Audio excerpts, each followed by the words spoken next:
I don't even know what to say, Giant fans. My God. I mean, 1,600 times, who cares? I mean, I don't even know what to say. That is one of those losses. It is a gut punch. And we'll get to all the different particulars. I'll get through a couple here in the open, but I do want to go straight to you. But overall, this was supposed to, watching this game, the way the New York Giants showed up in Denver, all the talk all week, all the back and forth between the two teams, knowing the difficult spot. And I know, gambling isn't everything, but they're a 7-point underdog. They kicked off at 8.5-point underdogs. The money was on Denver. This is a tough spot for a rookie kid and this New York Giants team to go out to Denver, one of the top 2 or 3 defenses in the sport, and go beat one of the better teams out west. This was a tough spot. I wasn't sure what to expect from this Giant team. The last time we saw them on the road, they turned the ball over 5 consecutive times against the New Orleans Saints. And they don't come out just playing well.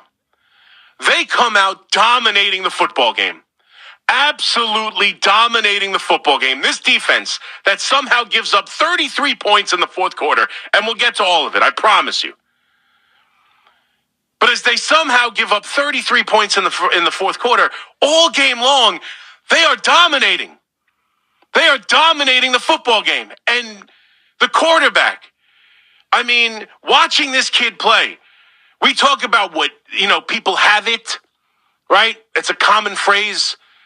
Jaxson Dart, I don't know what it is, but I can tell you the presence inside the pocket from the beginning of this game against what is the best, arguably the best pass rush in the NFL.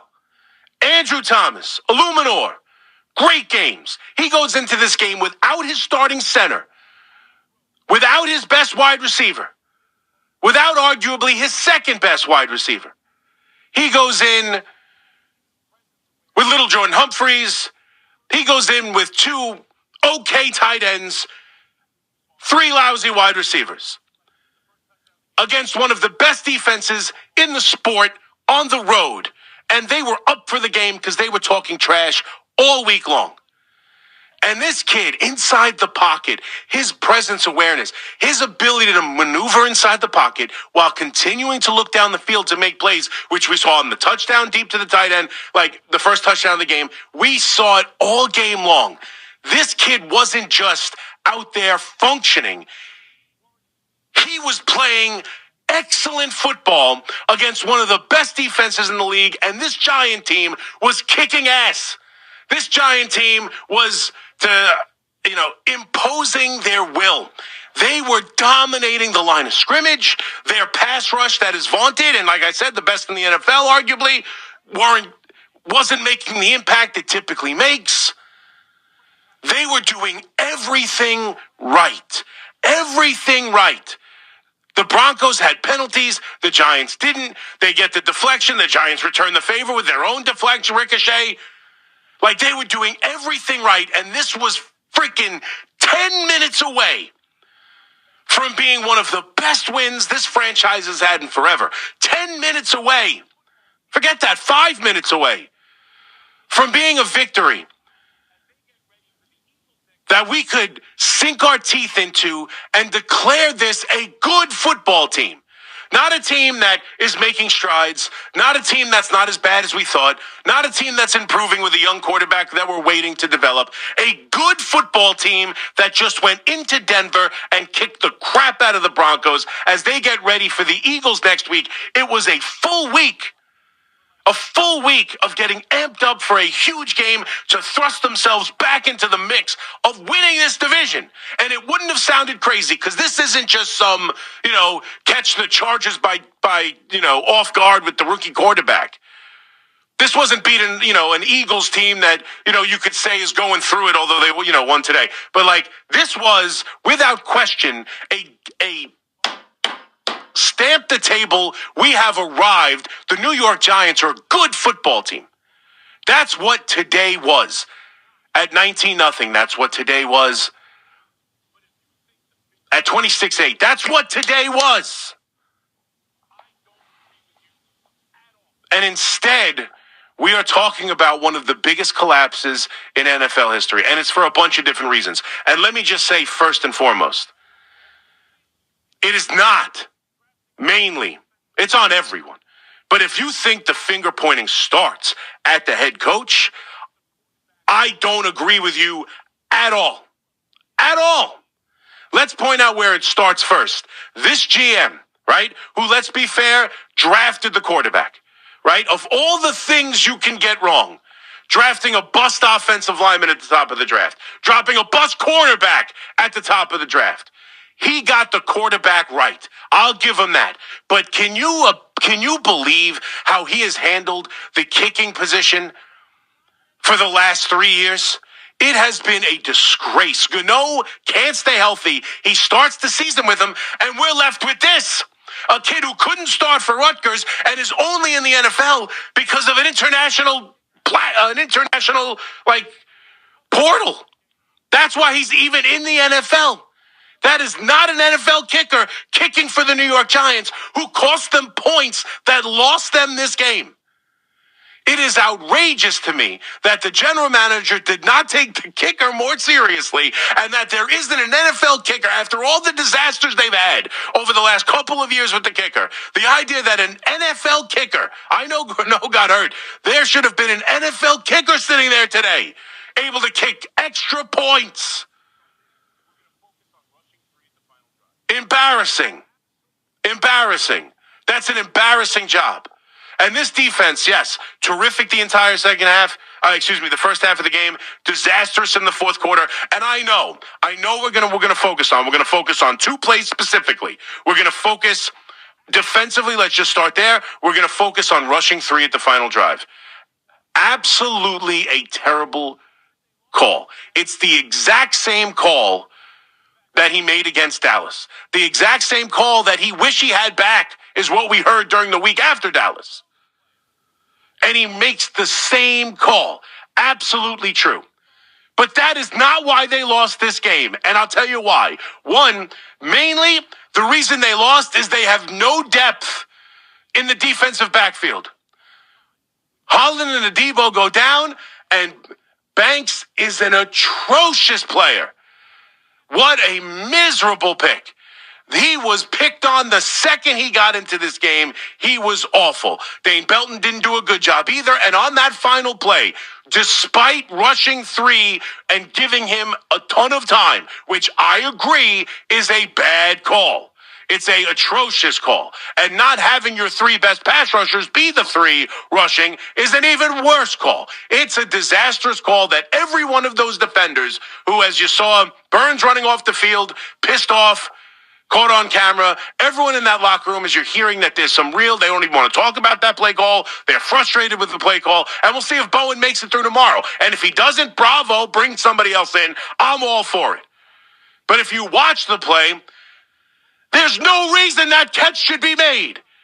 You got the safety cutting the wrong way. You've got Andrew Phillips unable to turn around and make a play on the ball. It's an atrocious call and atrocious execution. And that's what we saw the entire fourth quarter. So when the other play comes up and we seem to get angry that the coach on 3rd and 5 decides to trust his rookie quarterback, put the ball in his hands, instead of doing you should just run the clock out. Just run the clock out and you win the game. I'm not so sure. That defense was on tilt. I'm not sure they win the game if they rush 4. I'm not sure if they win the game if they give the ball back at all. Because the defense was cooked at that point, and the coach recognized it. And we watched all day long, this young quarterback, Jaxson Dart, step up, play with poise, make the right decisions, avoid the rush, and then with the game on the line, on 3rd and 5, with an opportunity you get a first down there, now you're talking about running out the clock and winning the football game. I have no problem with the coach entrusting this rookie quarterback, who has not only dominated this game, but the second he took over the starting quarterback position and got to the field, he has transformed not only the offense, but the entire team.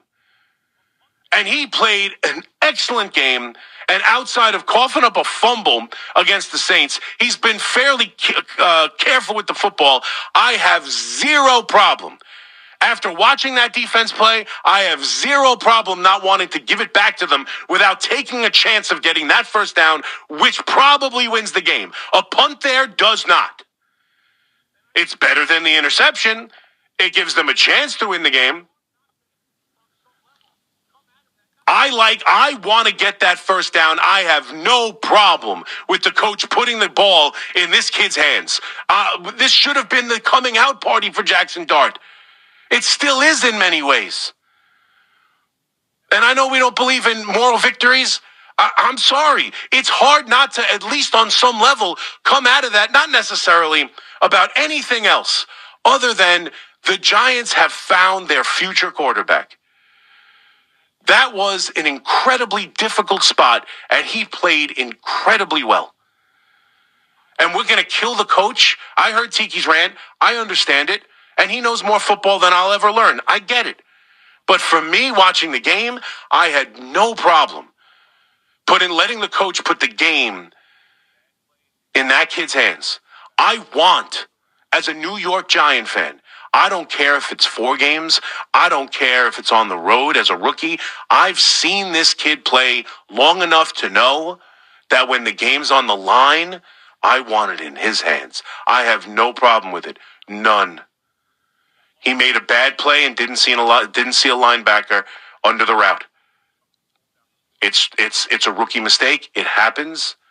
It's unfortunate. He's got to be better than that. He's got to see him. He's staring right at him. But I've seen enough where I trust this kid. And look what he did. He goes down the field. Yeah, he gets the help of some penalties. And yeah, it was kind of wild, and he underthrew. He got lucky. The 2 defenders ran into each other. He got lucky on a pass interference. They were kind of just chucking the ball down the field. It wasn't the greatest of drives to lead the team down the field to get that go-ahead touchdown late. But he did it. He makes an incredible play on 4th and 19 or whatever to get it right to the line, and then they get the roughing the passer that extenuates it. But I have zero problem giving the ball to that kid who has shown me so much in these 4 weeks. He deserved the opportunity to go win the football game. Deserved it. I have zero problem with it. And I'll tell you this, because I'm looking at the calls up right now. Fire, fire, fire. I think you're insane if you want to fire Brian Daboll. I think you are insane.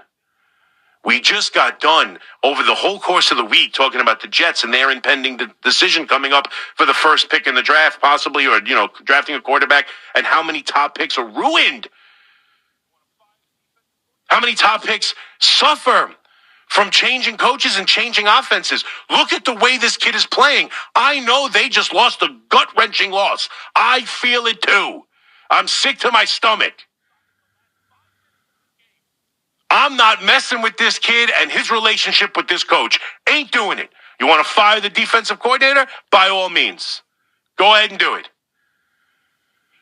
You watch this quarterback play, who was excited to be drafted by this coach, excited to be playing for this coach. You watch what they did outside of the last 5 minutes of this game.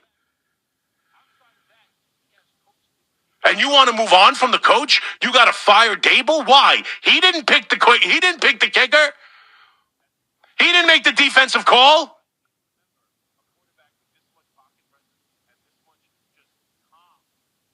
He didn't call the timeout instead of letting Burns get called for offsides. Yeah, that's a bad one. Outside of that, he has coached this kid into possibly the most, I'm not going to say the best rookie performance I've ever seen or the best rookie quarterback I've ever seen. That's too much hyperbole. But I can tell you this, I can't remember a quarterback with this much pocket presence and this much just calm while the storm is going on around him.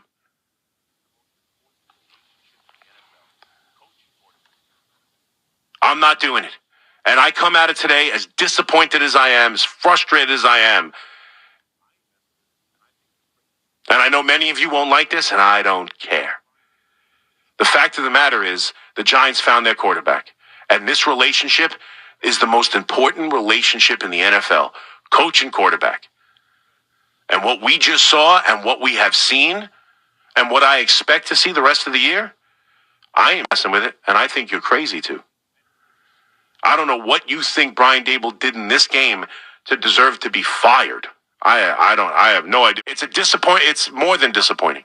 It is outright unbelievable they lost this game up 19 points in the fourth quarter. It's unbelievable. And it's inexcusable to have the kicking situation they have. It's inexcusable. Extra points win this game, man. Extra points. They would chase in that point the entire game. And you know what? I was kind of getting on Dable for not kicking the extra point in that second touchdown, and trying to make up for it. I don't, now that he missed the second one, I don't blame him. That's 3 extra points in the last 2 weeks. They don't have faith. They don't have faith in the kicker to kick an extra point.